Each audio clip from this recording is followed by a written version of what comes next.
எல்லாருக்கும் வணக்கம். பங்குச்சந்தையின் first anniversary செலிப்ரேஷன்ல நானும் ஒரு மெம்பர்ன்றது எனக்கு ரொம்ப சந்தோஷமாவும் ரொம்ப பெருமையாகவும் இருக்குது. என் பேர் சுரேஷ். நான் சென்னையில் ஒரு மேனுஃபேக்சரிங் இண்டஸ்ட்ரியில சீனியர் மேனேஜ்மெண்ட் பொசிஷன்ல ஒர்க் பண்ணிட்டு இருக்கேன். நான் நிறைய பேருடைய வீடியோ பார்த்திருக்கேன். அப்படி பார்த்துட்டு இருக்கும்போது ஒரு வாட்டி எனக்கு முத்து சாருடைய வீடியோ பார்க்க கிடைச்சது. அதுல அவர் சொன்ன விஷயம் ரொம்ப இம்ப்ரெசிவா இருந்தது. அவர் என்ன சொல்லியிருந்தாருன்னா, 50 இயர்ஸ்ல ரிட்டையர்ட் ஆயிட்டு ஒரு 1 crore rupees ஸ்டாக் மார்க்கெட்ல இன்வெஸ்ட் பண்ணிட்டு மாசம் $1 லட்சம் வித்ட்ரா பண்ணி நெக்ஸ்ட் 50 இயர்ஸ்க்கு அவர் வித்ட்ரா பண்ணியிருந்தாருன்னா, அவர் வித்ட்ரா பண்ணின அமௌண்ட் 6 crore இருக்கும். அதே சமயம் at the end of 50 years, அதாவது அவருடைய 100வது வயசுல அந்த கார்பஸ் 150 crore grow ஆயிருக்கு. இந்த 150 crores அவர் நெக்ஸ்ட் ஜெனரேஷன் கொடுத்துட்டு போலாம், அப்படி நெக்ஸ்ட் ஜெனரேஷனுக்கான வெல்த் கிரியேஷனா இருக்கும் அப்படின்னு சொன்ன அந்த மெசேஜ் ரொம்ப இம்ப்ரெசிவா இருந்தது. எல்லாருமே பார்த்தா சேவிங் மட்டும் தான் பண்ணிட்டு இருக்கிறோம். இன்வெஸ்ட்மெண்ட்டுக்கான அவேர்னஸ் இப்பதான் ஆரம்பிச்சிருக்கு. இவர் நெக்ஸ்ட் ஜெனரேஷனுக்கான வெல்த் கிரியேஷன் பத்தி பேசுறாரு. முத்து சாரை பார்த்தோம் சொன்னா ரொம்ப யங் ஏஜ் அவருக்கு. இந்த யங் ஏஜ்ல இந்த அளவுக்கு ஒரு மெச்சூர்டான ஒரு திங்கிங், இந்த தாட் ப்ராசஸ் ரொம்ப என்னை இம்ப்ரெஸ் பண்ணுச்சு. அதனாலதான் நான் போயிட்டு அவர் அதுக்கப்புறம் நேரில் ஒரு வாட்டி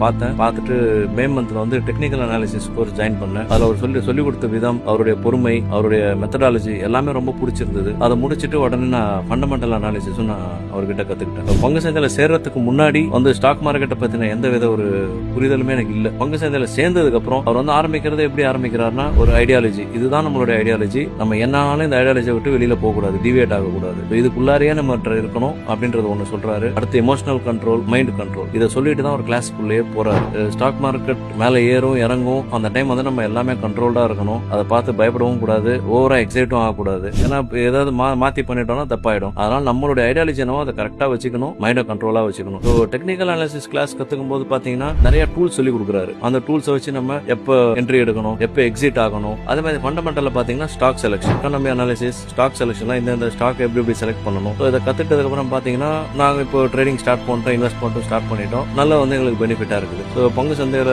சேர்ந்து நாம கத்துக்கிட்டது ரொம்ப சந்தோஷம். Once again I wish all the members of the பங்கு சந்தை for their first anniversary celebration.